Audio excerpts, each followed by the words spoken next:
Hey everyone, this is Mike Prestia from Toronto. I'm here with Frank Agapito, and this is episode one. We're going to be talking about sports on the majority of our podcasts. And today's episode, we're going to be speaking about the sports card industry and why it's exploding. So, Frank, I know you're a big collector. When did you start collecting? Thanks, Mike. I've been a collector. I'm in my mid 40s right now, so I've been collecting for about 40 something years. I started off probably in the late 70s, very early 80s. By I would say 82, 83, I was an avid collector, collecting almost everything and anything, particularly in hockey. So my kind of bread and butter is anything hockey, whether I'm a collector or as an investor. But Yeah, well, growing up, basically, growing up in Toronto, man. Of course, your focus is exactly. hockey. I mean, nothing else existed, right? So yeah, I've been, and even to this day, if I have my collector mindset, it's almost, I would say, 90% hockey.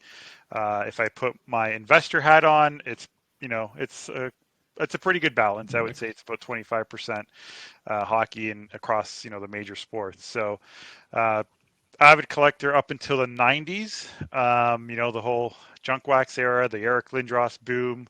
Lindros being my favorite player, he actually got me back. That was sort of the second wave of me collecting in the early 90s. And then I took a long break. I would say late 90s, early 2000s, right up until last year. I just stopped collecting. It became expensive hobby, and I just shifted my priorities or my Yeah. focus elsewhere. So I'm back in the game, a little different this time around. So I can't just go to a Walmart or a Target and pick up cards. It's become very lucrative industry, and I'm trying to keep up, but it's a lot to learn. It's not like back in the 80s where you would get one pack and one pack only, no refractors, no purple, orange colored cards. It was just a base set, and that was it. So still learning, and you learn every day, right? So it's what makes most of the hobby that much more fun, and I'm really liking it. So we'll see Exactly. what happens, but yeah. Yeah, How I about you, mean, Mike? I'm a little bit different than you because I don't have as big a collection as you did, but I started as a kid too. Like I grew up playing hockey in the winter and soccer in the summer, so those are my two main Yeah, sports. I think I started playing hockey when I was 6 years old, and I don't even remember when I first got my first pack of cards, but obviously it was focused on hockey. I remember, getting the OPG cards. yeah, I wasn't a huge collector. I didn't really take care of the cards. Me and my buddies would open our packs and we'd play games. We'd line the cards up against the wall and we'd flick cards, try to knock your buddy's cards off.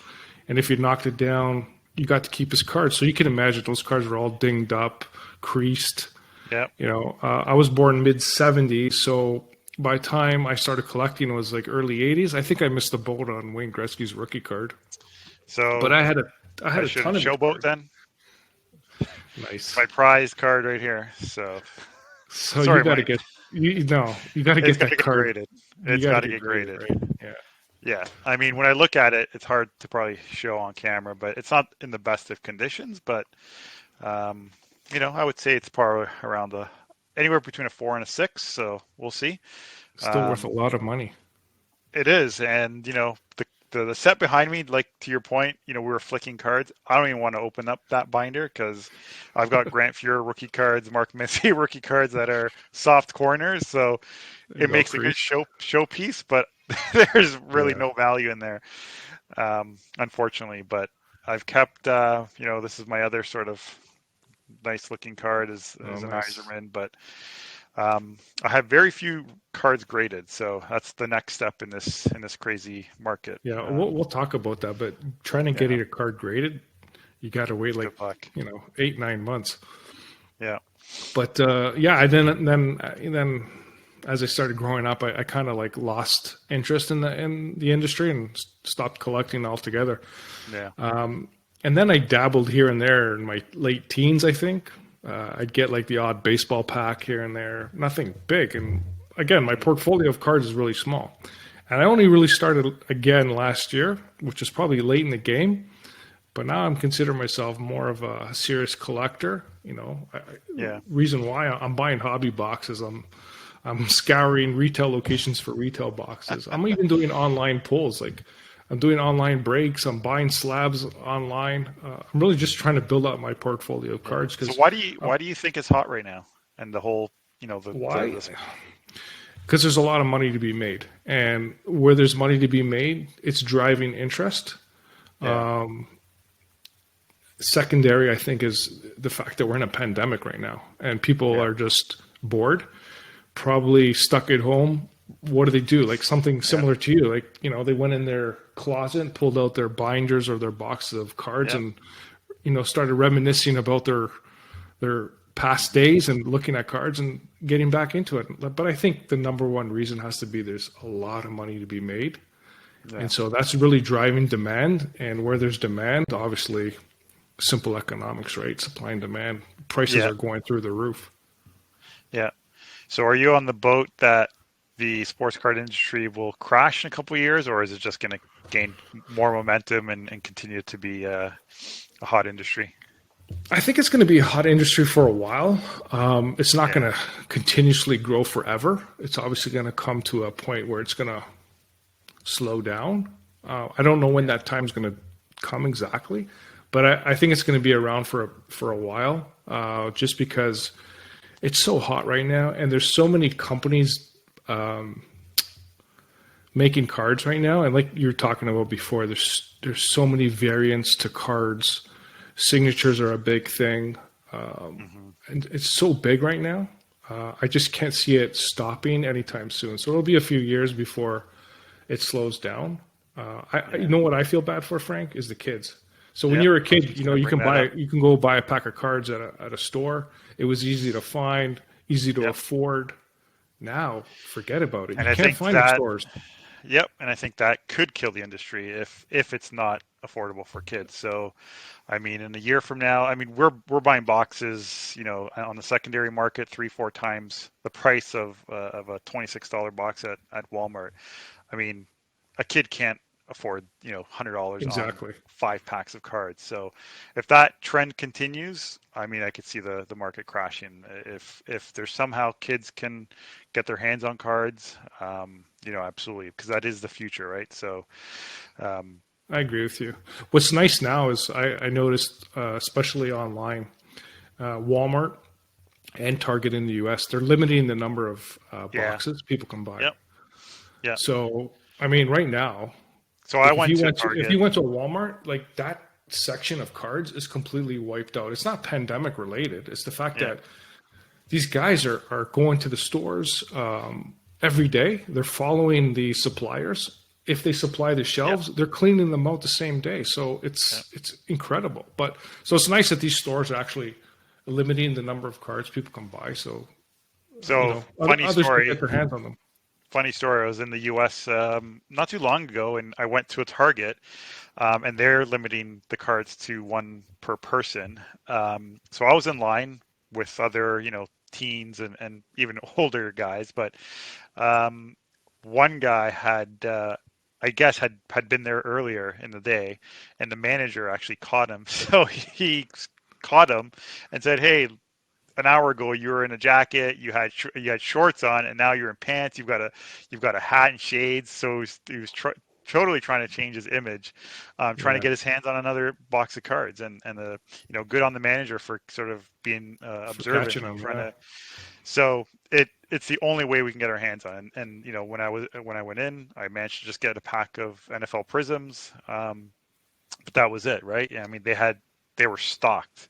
So on one side you think, oh, I wish I could grab them all, but on the other hand, it's great that they're giving other people opportunities. So um, it's the agreed. only way this thing will survive, especially for kids in the future. Otherwise, yeah, we could easily see a crash.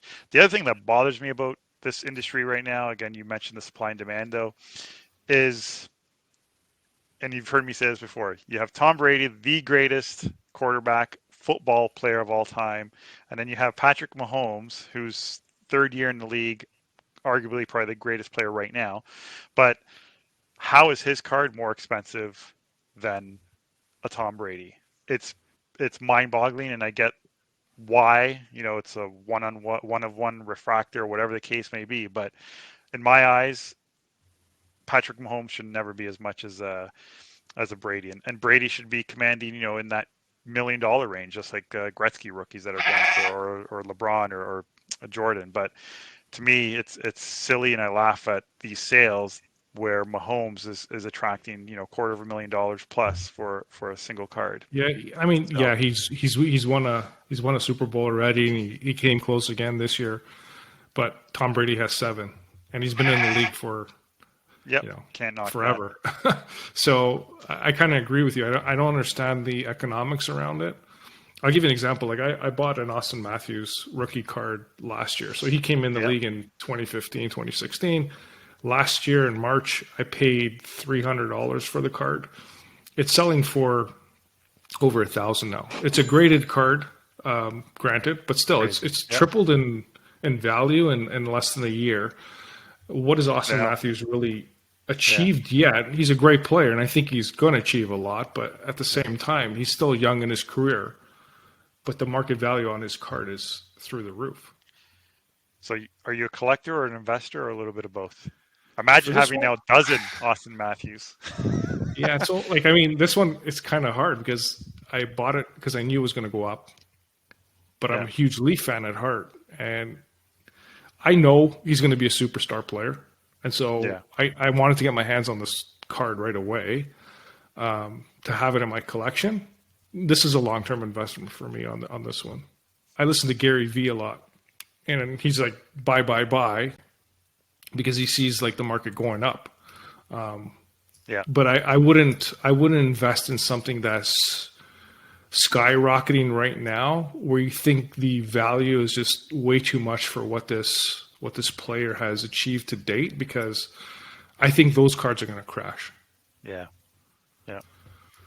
So it's like anything. It's like investing in stock market. You have to be wise with your investment. You have to do a little bit of research. Some cards are going to make you a lot of money, and some cards aren't. And you got to take a chance on some. Here's another thing: what's going on in this market right now? Because there's so much money being made, like these grading companies. The leaders are Beckett, PSA. People are mimicking their cases. They're putting real cards in these cases, but they're faking the grade of the cards.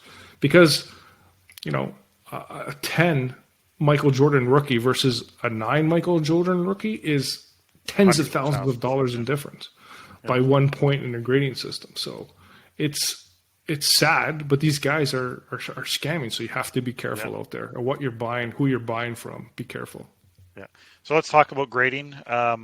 So is PSA and Beckett your tops for grading companies, or is there any others that you would recommend? I don't have a lot of cards graded, but I think those two are the market leaders. In my opinion, I think PSA grades a little bit easier than Beckett from what I see. Yeah. Because I see a lot of PSA 10s where I don't see a lot of Beckett 10s. That's my opinion. I'm not sure if that's reality, but that's what I see. But either one of those companies, I think, does a fantastic job. There's a ton of other ones. They're smaller, but I don't know their credibility. So if you're going to do it and spend the money, I'd go with the best. Yeah. And what did I know you've submitted some cards for grading recently. What have you submitted? Yeah, I submitted a couple of Alexis Lafreniere cards that just came out of the 2021 Upper Deck Series 1. I got his base rookie, and then I got his canvas rookie. So both of those went to Beckett, and I sent in a basketball card. Again, from Toronto, I had a Pascal Siakam card as his rookie, so I sent that in also. But I have a ton of other cards that are stacked up, waiting to go. I'm just waiting right now because I think the demand for grading is just too high, and you got to wait 9 months. So, okay, so are you gonna get any of your cards graded? Yeah, so I mean, I'm staring at the Gretzky, and the reason why now I'm hesitant is because the appraisal value. Like, if I look at what this appraisal or what it would have been appraised at a year ago versus today, I'm going to probably be spending a lot more. Um, but at what point do I just say, at what point do I suck it up and just do it? Because personally, a rookie card like that is just going to continue to skyrocket, Yeah. especially with just how hot the industry is. So I've put some cards aside, but I know you've been waiting. What month are you on? Like 4 or 5, and you still haven't No, gotten I anything submitted back, them or back in December, so it's just been a December? couple months. Right. For the Um, Gretzky card, they do have a service where they do like a 7 to 10 day turnaround. So you pay, yeah. but it might be Yeah. worth it for your Gretzky card, just so you Yeah. get it back in your hands as quickly as possible. Yeah. You don't want that And thing floating around out there. yeah, especially when it crosses duties and it says what's in this box. I think that's one of my greatest fears. And the customs form says Gretzky rookie card. What Yeah, happens then? exactly. We shall see. All right. Well, this But has been a good conversation. yeah, it's been good. But we're gonna have more. So come back and listen to us. Yep. I appreciate you all, and thanks for listening. Thanks, everyone. Ciao for now. Bye.